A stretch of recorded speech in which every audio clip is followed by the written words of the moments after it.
Alright, so part of the Strongman series that we're going to do here on YouTube is tire flipping. Okay, here is my biggest that well, not my biggest, this is my second largest tire that I have. Okay, this is a Firestone steel belted 64-inch tractor tire. Okay, again, I didn't pay a dime for this. Through the power of Craigslist and things like that, I've been able to obtain a lot of things either to trade or for free. Okay.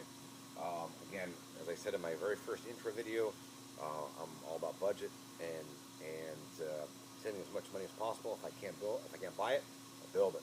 Okay, I'll get it somehow.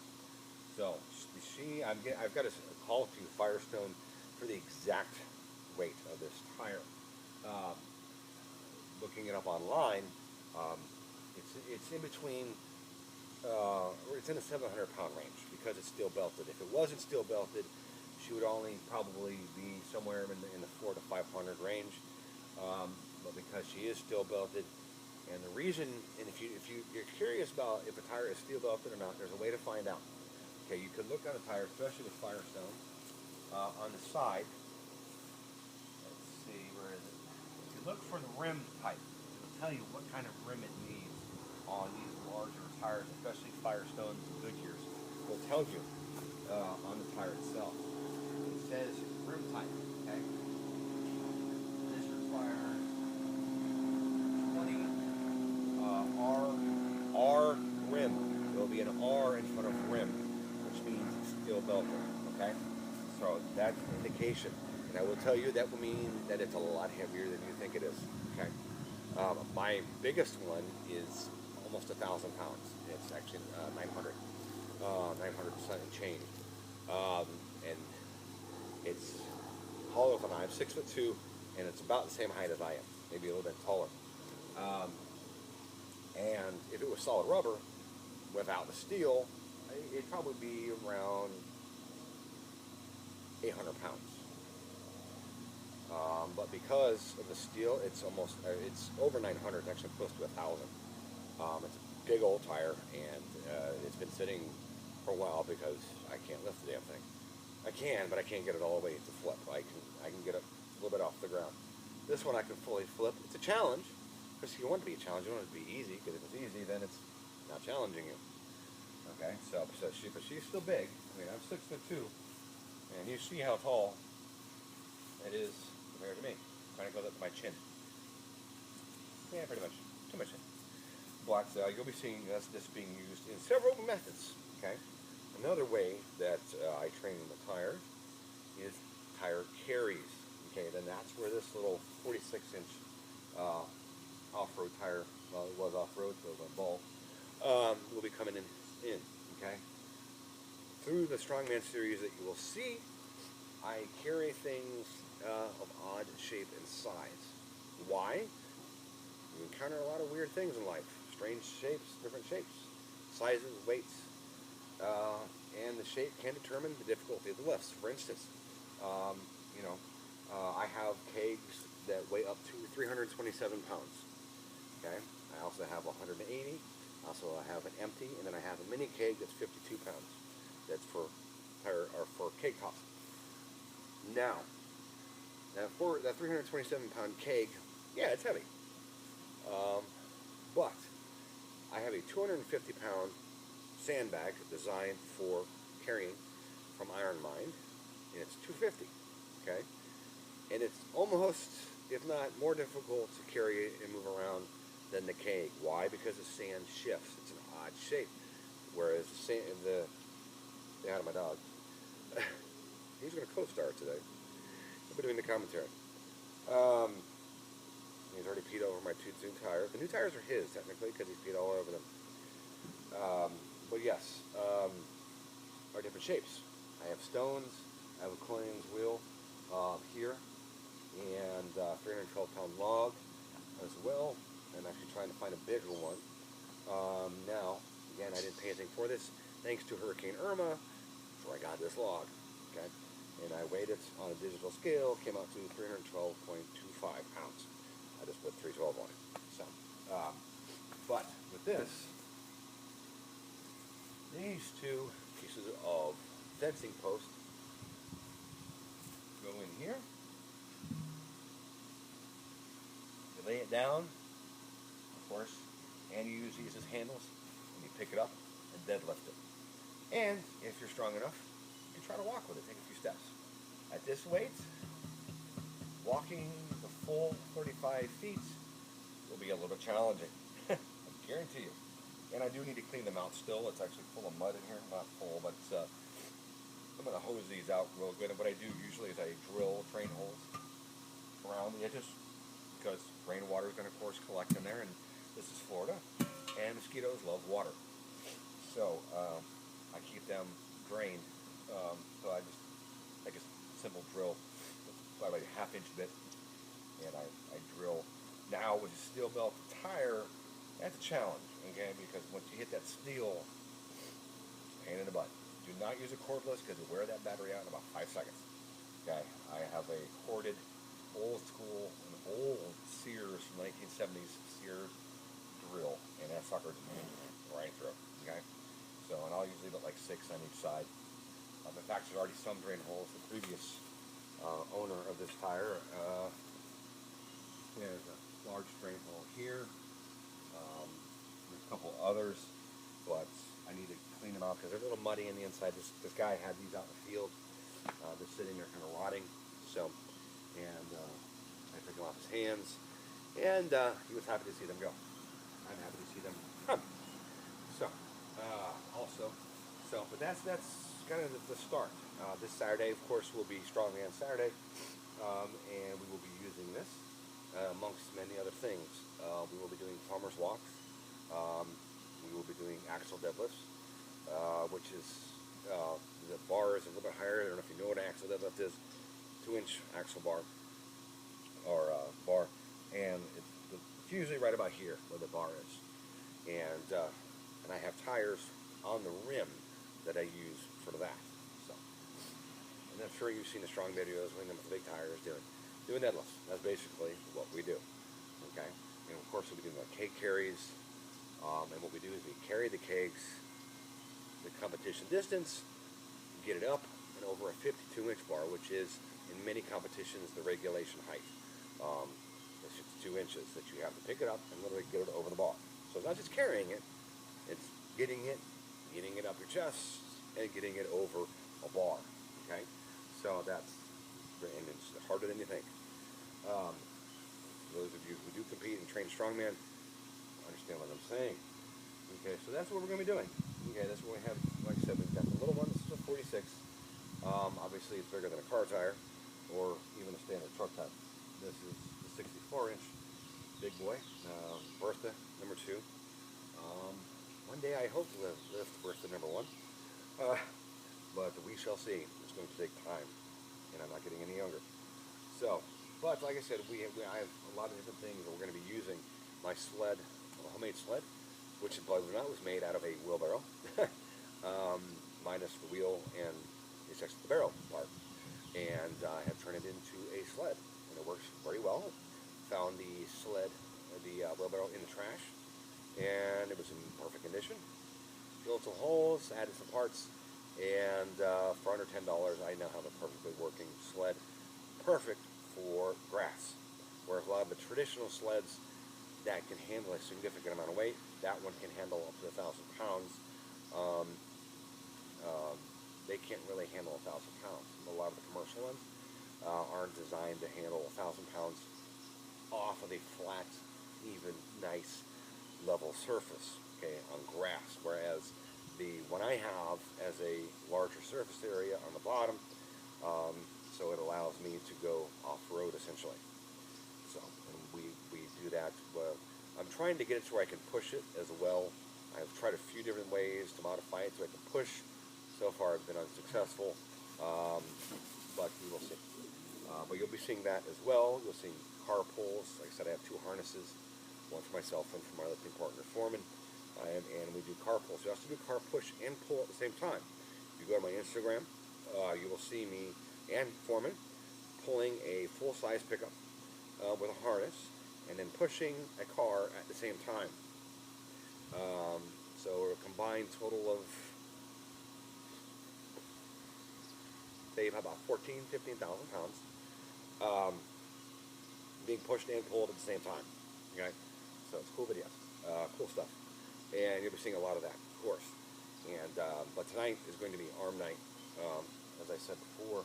And like I said, my Conan's wheel. If you've never seen a Conan's wheel, because it's not used in all strongman competitions, okay? It's basically you have a center, which is this 50-gallon drum over here. I don't know if you can see it, if it's out of the camera view or not. I can't tell.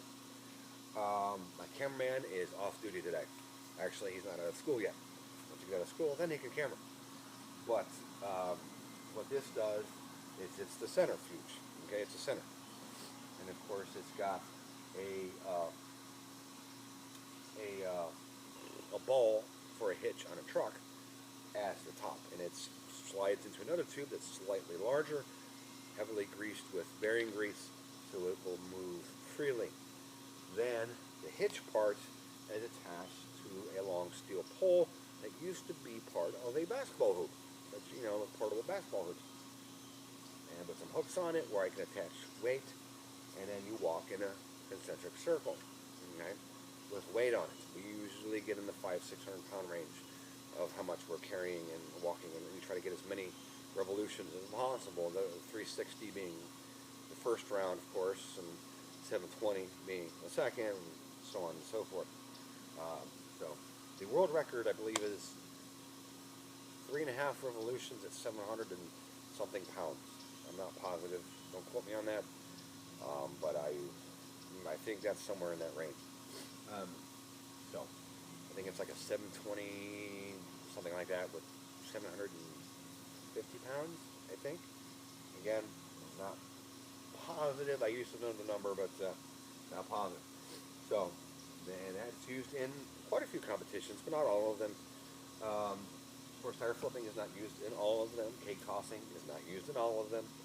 Each strongman event is kind of, they kind of pick which events they want to do. And there are some staples, of course, such as Atlas stones. You'll see Atlas stones very frequently. You'll see K carries quite frequently. Axle deadlifts, overhead presses. Those are some of the common ones. Like I said, and it's also limited by what equipment they have, the location they're at, conditions they're in. Well, it kind of determines what kind of events they're going to do, and they like to mix it. They like to mix it up, you know, because some people are better at certain things than others. So, but with our training, we like to be good at everything. Okay, so we want to be prepared for anything. So we train in everything. Of course, granted, when we have an event coming up, obviously we cater more to what we're going to be actually doing in the competition, but we still continue to train others, but we put a little more focus on the events that we'll be encountering at the event, not the competition. So, I have everything. And I even have access to a semi truck. Lives 3 houses down from me, and he has a nice, beautiful Peterbilt sleeper cab semi. So we do pull that as well. So that gets us ready for events that have truck pulls. Okay, so obviously. Plus sometimes we just do it for shits and giggles too, because it's just fun. Yes, we're a little sick and twisted. We actually love doing this. Like I said, I've been doing this for over 16 years. I started with just fitness, then I got into bodybuilding, then I got into powerlifting, and then I got into strongman, and the strongman bug has just stuck with me for a while. So, you know, I guess it's a total body work. You know, your whole body is sore.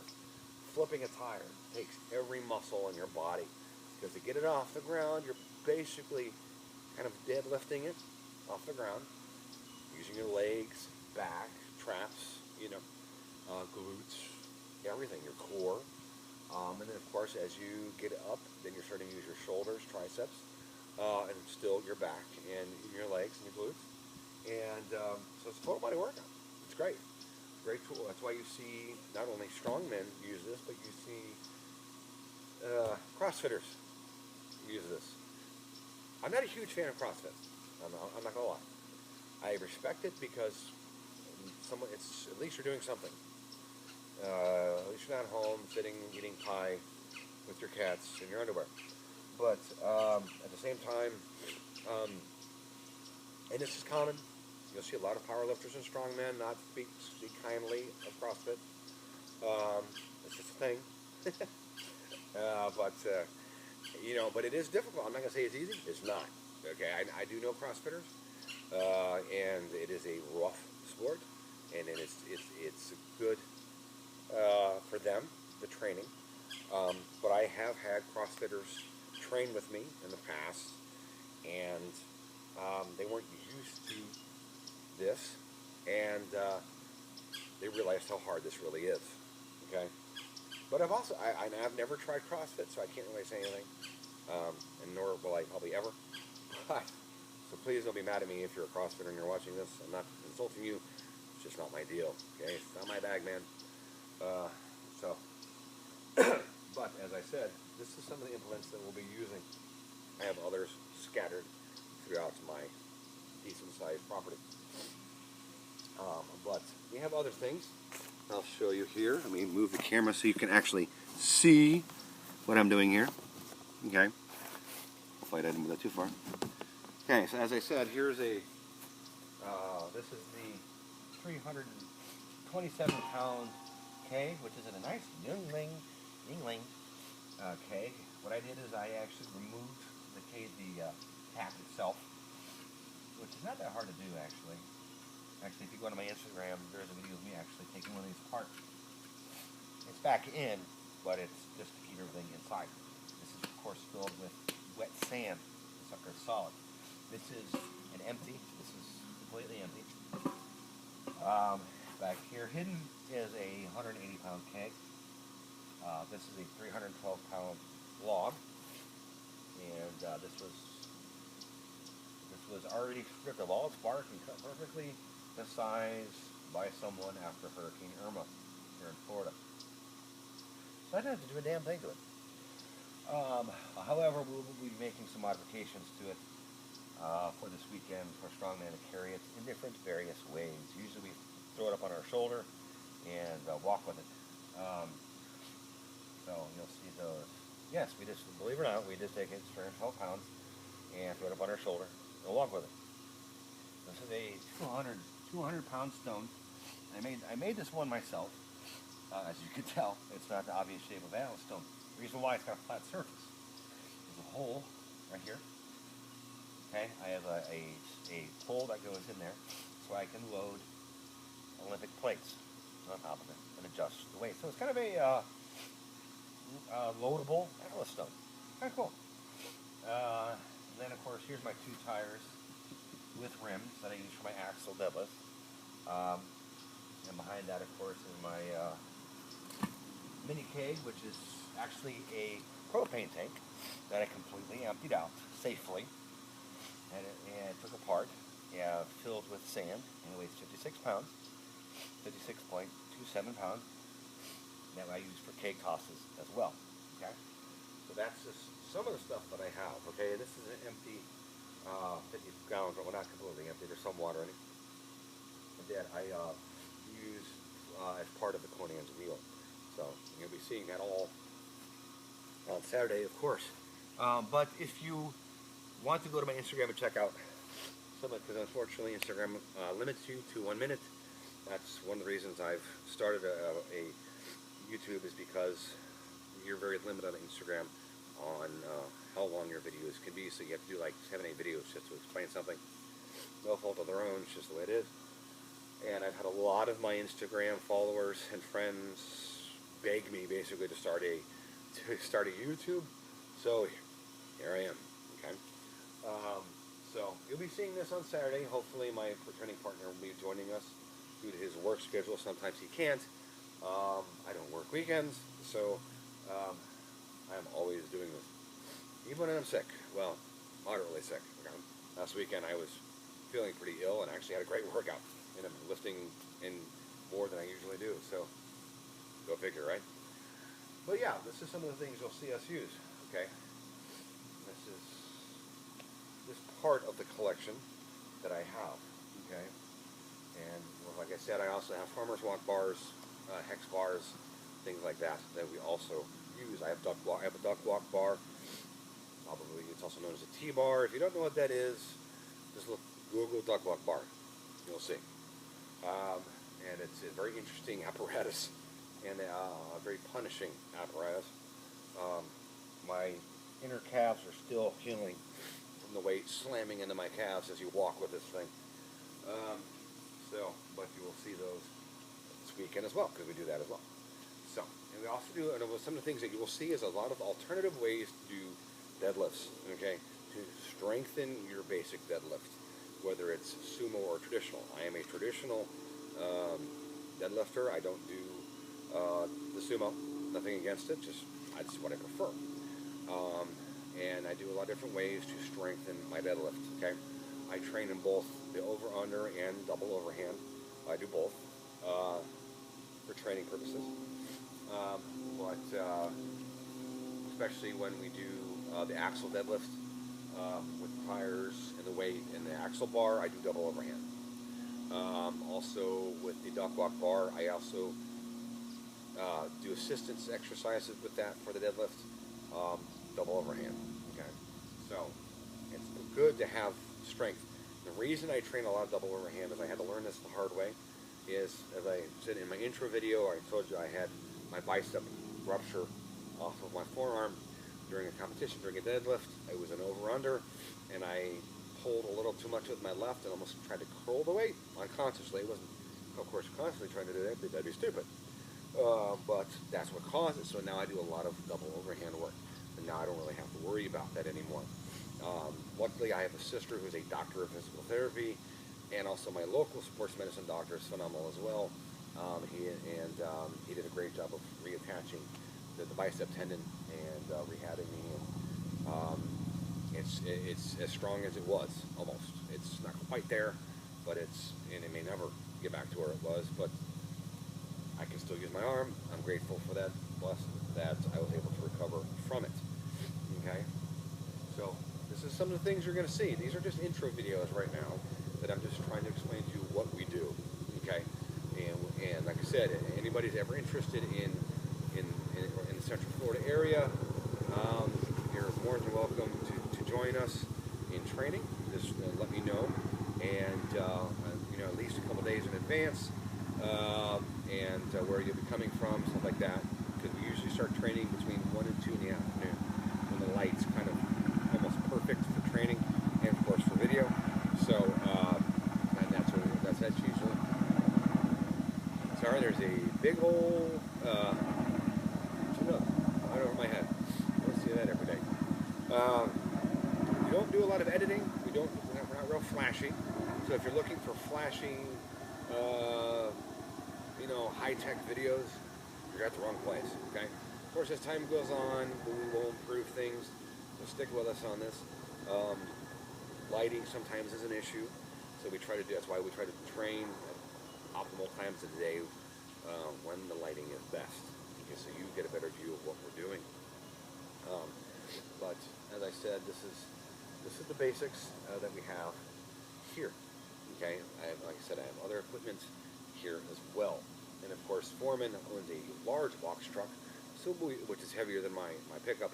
So we'll be pulling that as well. You'll see a lot of cool stuff, and you'll see a lot of alternative ways to train and how to work on your weaknesses, such as in the bench press or the deadlift or certain lifts. How to strengthen other body parts, and to also analyze find your weaknesses, especially in the bench press.